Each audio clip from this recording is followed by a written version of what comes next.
শহরে ফের অগ্নিকাণ্ড। বাঘাযতীনে একটি বাড়িতে আগুন লেগেছে। বাঘাযতীন স্টেশন রোডের বাড়ির 4 তলায় আগুন লেগেছে। ঘটনাস্থলে দমকলের 2টি ইঞ্জিন দিয়ে কাজ করছে।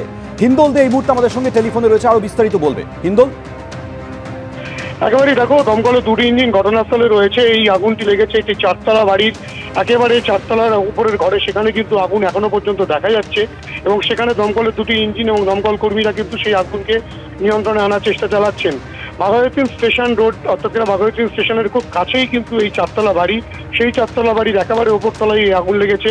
এখনো পর্যন্ত যেটা পুলিশ সূত্রে জানা যাচ্ছে যে সেই ঘরটি কিন্তু বন্ধ অবস্থায় ছিল এবং তার ভেতরেই আগুন লেগেছে। স্বাভাবিকভাবেই দমকলকে ভেতরে প্রবেশ করার ক্ষেত্রে কিন্তু একটা প্রতিবন্ধকতার সম্মুখীন হতে হচ্ছে, যদিও দমকল কর্মীরা কিন্তু বিভিন্ন দিক থেকে জল দিয়ে সেই আগুনকে নিয়ন্ত্রণে আনার চেষ্টা চালাচ্ছেন।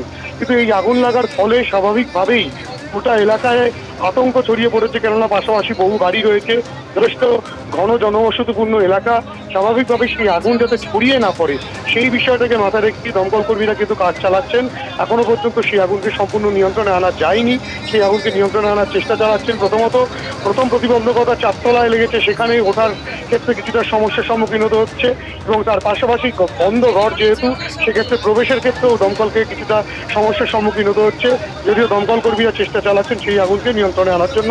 গড়িয়া ট্রাফিক গার্ডের তরফ থেকে আপাতত সেই রাস্তাকে বন্ধ রাখা হয়েছে, যান চলাচল বন্ধ রাখা হয়েছে, যাতে দমকল বাহিনী সঠিকভাবে কাজ করতে পারে। গোটা পরিস্থিতিতে এলাকায় কিন্তু আগুন আতঙ্ক গ্রাস করেছে বাঘাযতীন স্টেশন। ধন্যবাদ হিন্দল। আপনারা সেই ছবি দেখতে পাচ্ছেন। বাঘাযতীন স্টেশন রোডের এই 4তলা বাড়িটির 4তলায় আগুন লেগেছে। একেবারে গলগল করে ধোঁয়া এবং আগুন বেরোতে দেখা যাচ্ছে। একটি বন্ধ ঘরের মধ্যে আগুন লেগেছে। কিভাবে আগুন লাগলো সেটি স্পষ্ট নয়। যেহেতু 4তলায় আগুন লেগেছে, সেক্ষেত্রে আগুন নেভানোর ক্ষেত্রে সমস্যার মুখোমুখি হতে হচ্ছে দমকল বাহিনী।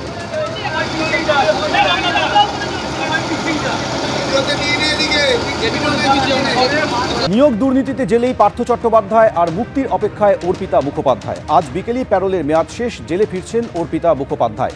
গতকালই ইডির বিশেষ আদালতে অর্পিতা মুখোপাধ্যায় জামিন পান। শিক্ষা দুর্নীতি মামলায় পার্থ ঘনিষ্ঠ অর্পিতার জামিন হয়। জামিন পেলেও কলকাতার বাইরে তিনি যেতে পারবেন না।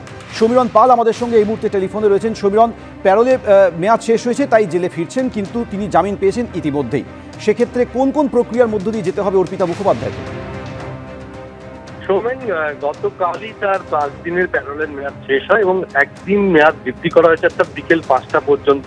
তুমি জানো, গতকাল ইডির বিশেষ আদালতে অর্পিতা মুখোপাধ্যায় নিয়োগ দুর্নীতি মামলায় তিনি জামিন পেয়েছেন এবং সেই কারণে আজ কিছুক্ষণ আগে বেলঘরিয়ার দেয়ানপাড়ার আব্দুল লতিফ স্ট্রিটের বাড়ি থেকে তিনি বেরোন পলাশ পুলিশি প্রহরায় জেলের উদ্দেশ্যে। এবং জেলে গিয়ে কিছু সরকারি নথিপত্রে তার সই সাবুতের বিষয় রয়েছে, কিছু নিয়ম রয়েছে, সেই সমস্ত কিছু করার জন্য তিনি ইতিমধ্যে রওনা হয়েছেন এবং সেখানে জেলে পৌঁছবেন এবং সেখান থেকে তার জামিন সংক্রান্ত নথিতে সইয়ের পর তিনি মুক্তি পাবেন, এমনটাই আমরা পুলিশ সূত্রে জানতে পারছি।